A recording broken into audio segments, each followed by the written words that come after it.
یہ ہے تمہارے نام، اس مٹی کے لیے بہتے لہو کے نام، میرے دل میں بسے جان سے پیارے پاکستان کے نام۔ سب سے بڑے تھے۔ روح اللہ کے والد کا نام ڈاکٹر حبیب اللہ ہے۔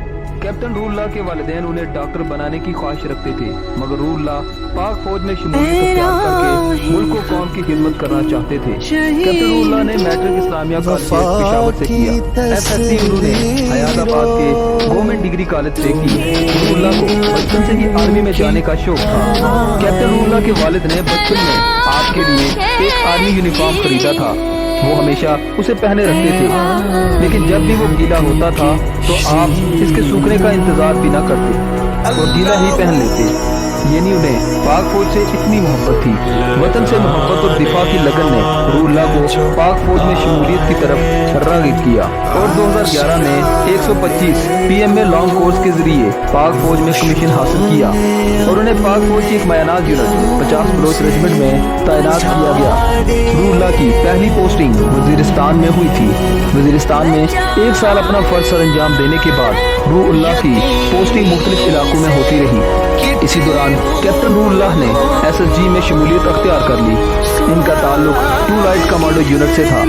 کیپٹن روح اللہ کو عسکری حلقوں میں نہایت ہی قدر کی نگاہ سے دیکھا جاتا تھا، کیونکہ ان کا شمار پاک فوج کے چند ان افسران میں ہوتا تھا جنہوں نے سینکڑوں کی تعداد میں ملٹری اور ریسکیو آپریشنز میں حصہ لیا تھا۔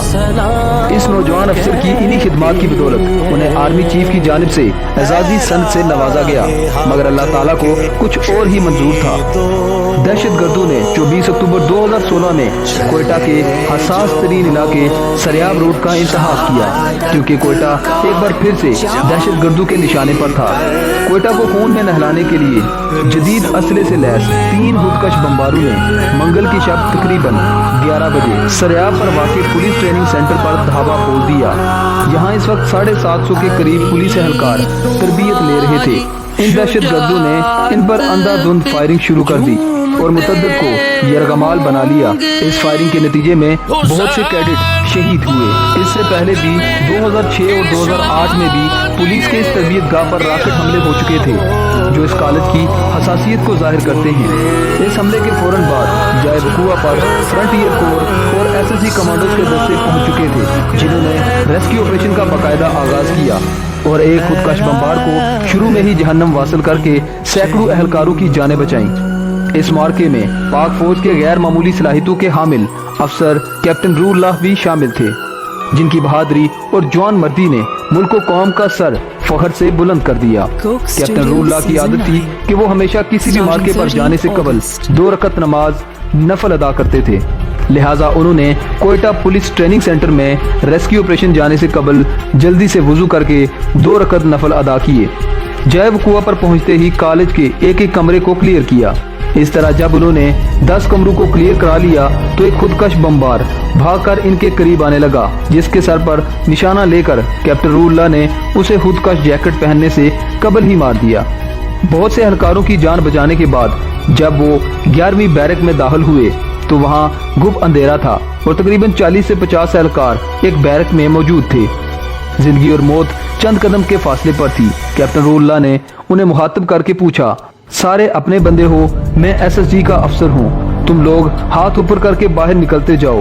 اتنے میں کیپٹن روح اللہ کو احساس ہوا کہ چارپائی کے نیچے کوئی ہے، جو کہ تیسرا خودکش بمبار تھا۔ اس سے قبل کہ وہ اپنی جیکٹ بلاسٹ کرتا، پاک فوج کے اس بہادر سپوت نے من جمبازم کا نعرہ بلند کرتے ہوئے خود کو اس کے اوپر گرا دیا اور یوں بیرک میں موجود 40 سے زائد پولیس اہلکاروں کی جان بچ گئی اور انہیں معمولی سی چوٹیں آئیں۔ خودکش بمبار کی ہڈی سر میں لگنے کے بعد کیپٹن روح اللہ کوما میں چلے گئے۔ ان کی ٹانگیں بھی سلامت نہیں تھیں۔ انہیں فوراً سی ایم ایچ کوئٹہ منتقل کیا گیا، جہاں ان کا آپریشن کیا گیا، مگر اللہ کوما میں چلے گئے۔ ان کی ٹانگیں بھی سلامت نہیں تھیں۔ انہیں فوراً سی ایم ایچ کوئٹہ منتقل کیا گیا، جہاں ان کا آپریشن کیا گیا، مگر اللہ تعالیٰ نے لاتعداد صلاحیتوں کے حامل اس نوجوان کے لیے غازی کا نہیں بلکہ شہید کا درجہ منتخب کر رکھا تھا۔ اسی لیے فجر کے وقت 25 اکتوبر 2016 کو کیپٹن روح اللہ شہید دونوں جہانوں کی زندگی پانے میں کامیاب رہے۔ ادھر کیپٹن روح اللہ کی والدہ عین اسی وقت خواب میں اپنے بیٹے کی آواز سے بیدار ہو جاتی ہے۔ وہ نہیں جانتی تھی کہ جو آواز انہوں نے خواب میں سنی ہے